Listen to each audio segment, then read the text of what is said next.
So here we are, the third week of my Navy trip in the summer of 1997. So week one was spent in London. Week two was spent on the central coast of England, where I had some harrowing experiences driving the car. And then once I finished my day trip out to Land's End, buddy, then it was time to go to location number 3, my third week away from home. So where did they send me next? The answer is the answer to a riddle. Where do Border Patrol agents go for vacation? Want to guess? Iceland. Haha. Yeah. Okay. Maybe it's a stretch. So this is June, and I had packed, 2.5 weeks prior for June.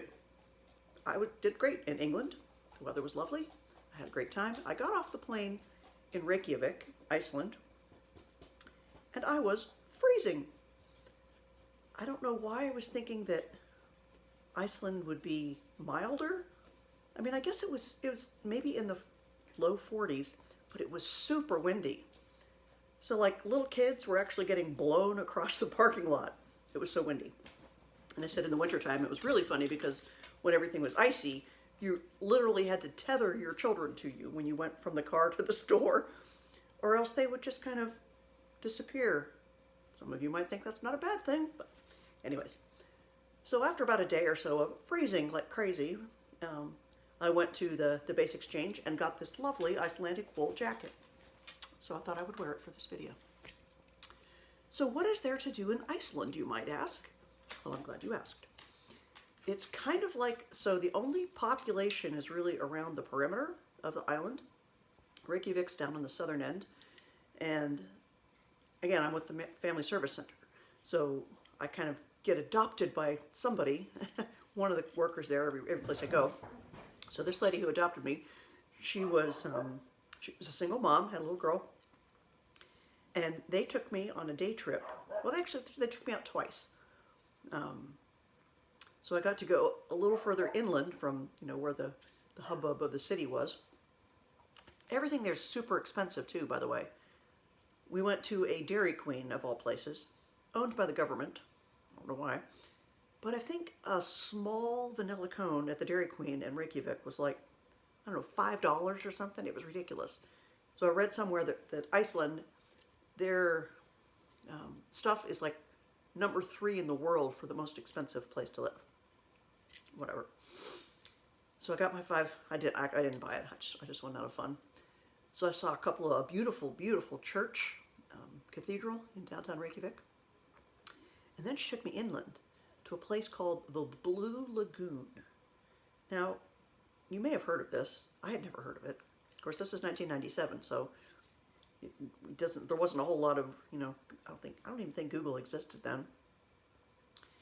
But all of Iceland is heated with geothermal heat because it's basically a big volcanic rock. When they did practice landings for the moon, they used Icelandic countryside to practice landing because it was so similar to a big moon rock. So you joke and say that my third week was spent on the moon. But anyways, the Blue Lagoon is this beautiful, beautiful, in the middle of, well, not in the middle, but further inland from the city. So since I think all of the properties are heated using geothermal heat, the water is so hot, they have to pipe it to the surface to cool off enough so that they can send it out to heat the homes. So the Blue Lagoon was born. This fine silica mud is in the bottom of it, and the water is a beautiful, beautiful blue, and it's warm, and it's just so picturesque in the middle of all this black lava rock. And of course, the gift shop, you can buy like mud packs and all that kind of stuff. So that was a fun thing to see. And then we went on a little hike and saw a beautiful waterfall.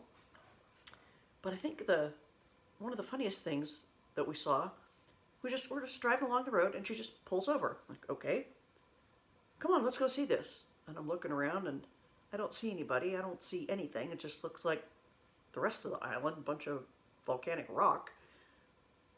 And so we just strolled a certain way, and I think there may have been a little tiny sign in the ground telling you what this particular thing was that you were about to see. But thankfully, my host told me, no, don't go any further. Just wait. Like, wait for what? About 3 minutes later, right in front of me, this geyser erupted. And there wasn't a fence or an admission price or anything. It was just like, oh, here's a geyser. Try not to step in it. I can't imagine. I just kept thinking, if this was in the States, there would be like armed guards and fences and ropes, and you'd have to pay admission to go stare at this geyser. But it was just out there. There was bunches of them. So that was kind of neat. So I think the geysers and the